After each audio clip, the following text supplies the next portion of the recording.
Hallelujah, Hallelujah, Hallelujah, Hallelujah.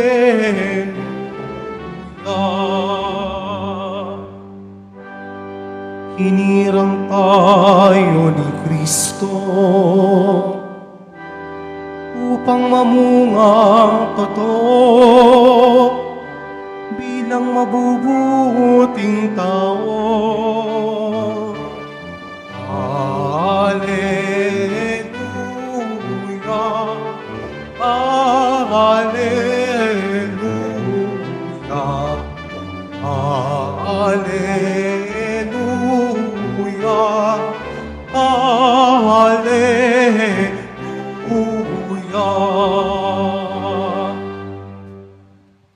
Sumainyo ang Panginoon. At sumayo rin. Ang mabuting balita ng Panginoon ayon kay San Marcos. Papuri sa iyo, Panginoon. Sa gitna ng pagbubuni ng mga tao, pumunta si Jesus sa Jerusalem at pumasok sa templo.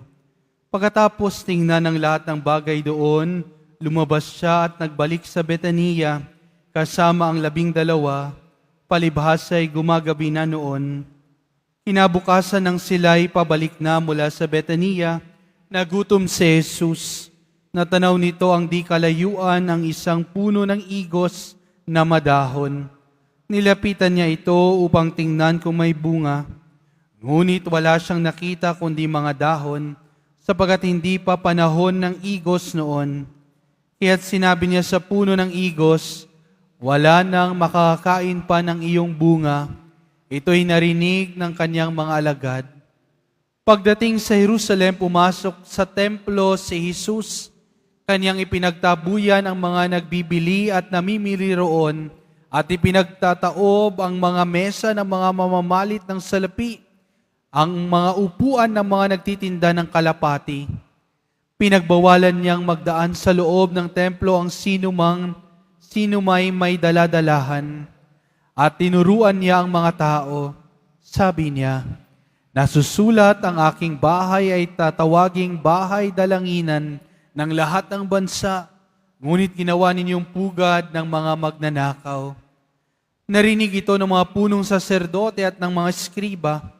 Buhat nooy humanap sila ng paraan upang mapatay si Jesus, sapagkat natatakot sila sa Kanya, dahil sa humahanga ang lahat ng tao sa Kanyang turo.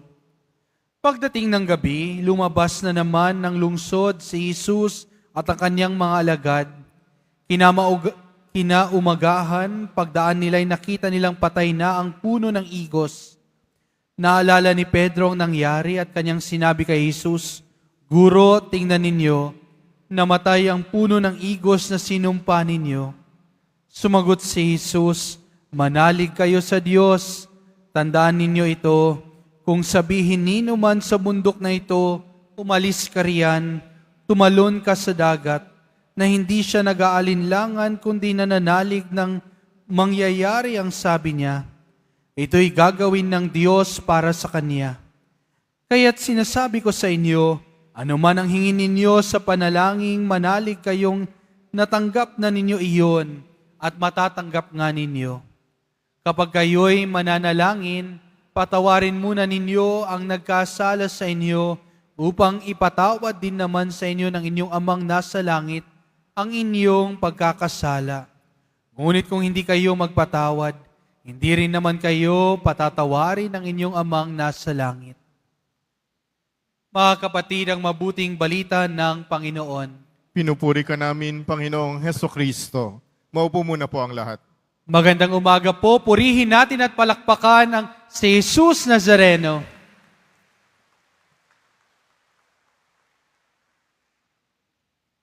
Ang nanay, kapag nagpapayo yan sa anak, laging para sa ikakabuti yan sa iyo. O kahit sino, yung tatay pumapayo sa anak, para yan sa ikakabuti mo.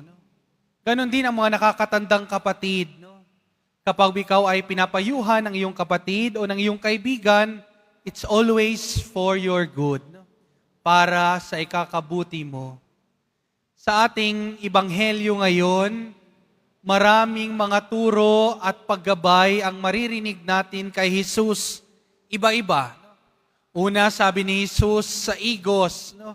Nung lumapit siya doon para kumuha ng bunga, wala siyang bungang nakuha. Ito'y tumutukoy sa buhay natin na kahit binibiyayaan tayo ng Diyos, pero hindi natin ito ginagamit ng tama, hindi nagiging mabunga ang ating buhay. No?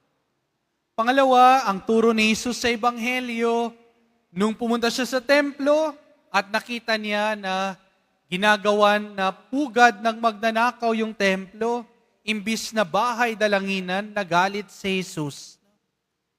Pagkatapos na naman yun, nagturo na naman si Jesus, sabi niya, kung sino man ang humihingi ng may pananampalataya, ipagkakaloob yun sa iyo ng Diyos.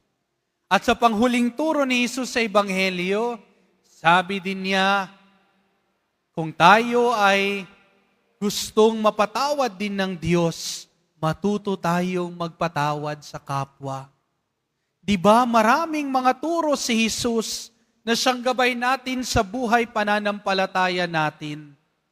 Lahat ng ito, sinasummarize ng ating first reading, ang turo ni Saint Peter.